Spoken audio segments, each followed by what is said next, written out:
الله الله الله الله। হুজুর পাক সাল্লাল্লাহু আলাইহি সাল্লাম বলেন, আল্লাহ বলেন, যে ব্যক্তি কোরআন শরীফ পড়ানোর কাজে ব্যস্ত থাকার দরুন আমার জিকির এবং আমার নিকট প্রার্থনা হতে বঞ্চিত রইল, তাকে প্রার্থনাকারীদের চেয়েও বেশি পরিমাণ দান করিয়া থাকি।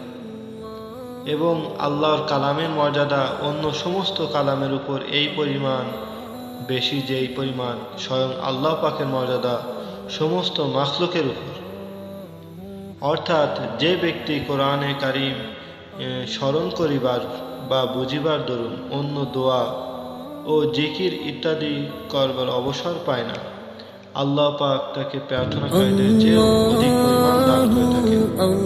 দুনিয়ার প্রথা অনুযায়ী আমরা দেখতে পাই, কেউ যদি মিষ্টান্ন ইত্যাদি বিতরণ করে এবং অন্য কোনো ব্যক্তি তারই কাজে লিপ্ত থাকার দরুন সময় মতো আসতে পারল না, নিশ্চয়ই প্রথম দিকেই তার অংশ রেখে দেওয়া হয়।